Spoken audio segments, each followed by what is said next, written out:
మొత్తం మీద చూసుకుంటే గనక కేంద్రంలో నిన్న మోదీ మూడోసారి ప్రధానిగా ప్రమాణ స్వీకారం చేసిన తరువాత 71 మంది మంత్రులు కూడా ప్రమాణ స్వీకారం చేశారు. అందున తెలుగు రాష్ట్రాలు ప్రత్యేకించి ఏపీకి సంబంధించి కూడా 3 మంత్రి పదవులు కూడా అంటే కేంద్రంలో మంత్రి పదవులు వాళ్ళు స్వీకరించడం జరిగింది, ప్రమాణ స్వీకారం చేయడం జరిగింది. అయితే ఎవరెవరికి ఏ శాఖలు వాళ్ళు ఇచ్చారనేది క్లియర్ కట్ ఇన్ఫర్మేషన్ ఇవ్వడానికి మా ప్రతినిధి రాజు వైజాగ్ నుండి సిద్ధంగా ఉన్నారు. రాజు చెప్పండి. ఎందుకంటే ఇప్పుడు వచ్చిన తర్వాత కూటమి ప్రభుత్వం వచ్చిన తర్వాత దానికి సంబంధించి ఉత్కంఠ అయితే నెలకొని ఉన్న పరిస్థితి కనిపిస్తుంది. ఎందుకంటే అటు కేంద్ర ప్రభుత్వంలో కానీ ఇక్కడ అదే విధంగా రాష్ట్ర ప్రభుత్వంలో కానీ ఎవరెవరికి ఏ శాఖలు కేటాయిస్తారో ఏ విధంగా ఉండబోతుంది, అదే విధంగా కేటాయించిన శాఖల యొక్క పనితీరు ఎలా ఉండబోతుంది అనే దాని మీద చాలా తీవ్ర ఉత్కంఠ ఉన్న పరిస్థితి. ఎందుకంటే గత ప్రభుత్వం ఏదైతే శాఖలు కేటాయించిన తర్వాత కానీ లేకపోతే వచ్చిన మంత్రులు కానీ వాళ్ళ మీద ఉన్న అసంతృప్తి కానీ వీటన్నిటిని బేస్ చేసుకొని ఉన్న తర్వాత ఏ విధంగా ఉండబోతుంది అనే దాని మీద ఒక తీవ్ర అంచనాలు ఉన్న నేపథ్యంలో ఉత్తరాంధ్రకు సంబంధించినంత వరకు కూడా పూర్తి స్థాయిలో అక్కడ రామ్మోహన్ నాయుడికి సంబంధించి, ఎందుకంటే ఆయన మూడోసారి కూడా ఎంపీగా గెలవడం జరిగింది. గెలిచిన తర్వాత ఆయనకైతే మంత్రి పదవి సెంట్రల్ మినిస్టర్ వస్తుందంటే ఒక ఆలోచన వచ్చింది. అంటే ముందు నుంచి కూడా రామ్మోహన్ నాయుడికి రావాలి, ఎందుకంటే అసెంబ్లీ ఇక్కడ పార్లమెంట్ లో గతంలో ఇతర ప్రతిపక్షాలు ఉన్నప్పుడు కూడా కనీసం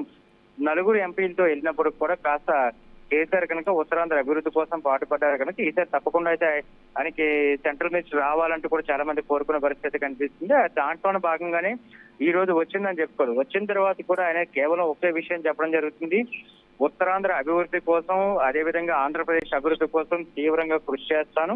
ఏదైతే ఎందుకంటే ఎర్రన్నాయుడు ఆయన తండ్రి గారు వదిలిస్తున్నారు, తండ్రి ఎర్రన్నాయుడు కూడా గతంలో కేంద్ర మంత్రిగా పనిచేసిన పరిస్థితి కనిపిస్తుంది. ఈసారి వచ్చిన తర్వాత కొడుకు ఛాన్స్ వచ్చింది కనుక తప్పకుండా ఇంతకు మించి ఎక్కువ చేస్తానంటే కూడా ఆయన అయితే చెప్పిన పరిస్థితి కనిపిస్తుంది. అదే విధంగా మిగతా మంత్రులు పెమ్మసాని చంద్రశేఖర్ కావచ్చు లేకపోతే మిగతా వాళ్ళు కావచ్చు, కేంద్రంలో ఉన్న కేబినెట్ లో తీసుకున్న తర్వాత వీళ్ళందరూ కూడా బాధ్యత పెరిగింది. ఆ బాధ్యతని నిర్వర్తించుకోవడానికి ప్రజలకు సేవ చేయడానికి ఒక మంచి అవకాశం కలిగింది. తప్పకుండా మేమందరం కలిసి తీవ్రంగా కృషి అయితే చేస్తాము అని చెప్పడం జరుగుతుంది.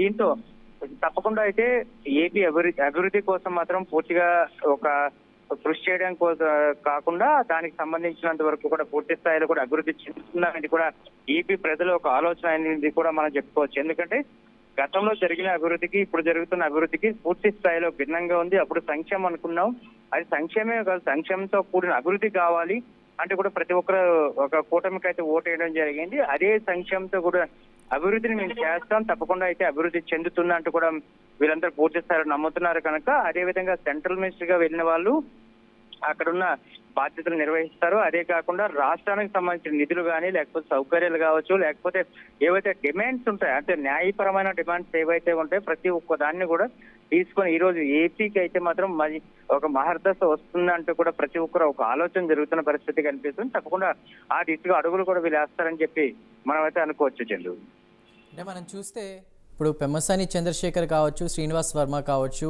పార్లమెంట్లో కొత్తగా అడుగు పెట్టబోతున్నారు. కింజారపు ఆల్రెడీ కూడా ఇంతకుముందు మంత్రి పదవి ఉన్నటువంటి పరిస్థితి. సో ఏదేమైనప్పటికీ ఒక ఇంటర్చైనింగ్ విమానయాన శాఖ కావచ్చు, భారీ పరిశ్రమల సహాయ మంత్రిగా కావచ్చు, అటు మరోవైపు గ్రామీణాభివృద్ధికి సంబంధించి అవన్నీ ఇదంతా చూసినా కూడా ఏపీ డెవలప్మెంట్కి కావాల్సిన వాయిసెస్ రేజ్ అయ్యే అవకాశం కనిపిస్తుందా పార్లమెంట్లో? డెఫినెట్ గా చెంది, ఎందుకంటే మీరు చెప్పినట్లు విమానయాన శాఖ కావచ్చు లేకపోతే గ్రామీణ అభివృద్ధి కావచ్చు మిగతావి కావచ్చు, అంటే ప్రతి ఒక్కదానికి కూడా ఇప్పుడు ఉత్తరాంధ్రలో ప్రధానంగా చూసుకునేటప్పటికీ చాలా సమస్యలు ఉన్నాయి.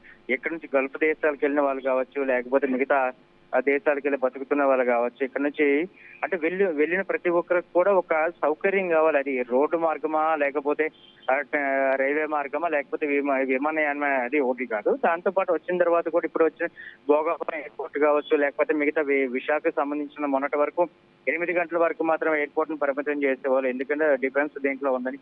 ఇప్పుడు దాన్ని పెరిగే అవకాశాలు ఉన్నాయి. అయితే ప్రతిదీ కూడా డెవలప్మెంట్ ఎక్కడ వస్తుందంటే పూర్తి స్థాయిలో కూడా అక్కడ రోడ్డు రవాణా వ్యవస్థ ఎక్కడైతే పూర్తి స్థాయిలో అందుబాటులో ఉంటుందో అక్కడ డెవలప్మెంట్ జరుగుతుంది. దానికి సంబంధించినంత వరకు కూటమి ప్రభుత్వం మాత్రం దానికి కట్టుబడి ఉంది అని చెప్పి మనం అయితే చెప్పుకోవచ్చు. దాంతో పాటు గ్రామీణ అభివృద్ధి కూడా, ఎందుకంటే గతంలో మనం చూసుకున్నప్పుడు గాంధీజీ చెప్పిన ఒక సూత్రాన్ని కూడా చూసుకుంటే ఎప్పుడైతే పట్టణాలు కాకుండా ఓన్లీ గ్రామాలు మాత్రమే పట్టణాలకు పట్టుకొమ్మలు అని చెప్పి చెప్పుకున్న పరిస్థితి కనిపిస్తుంది.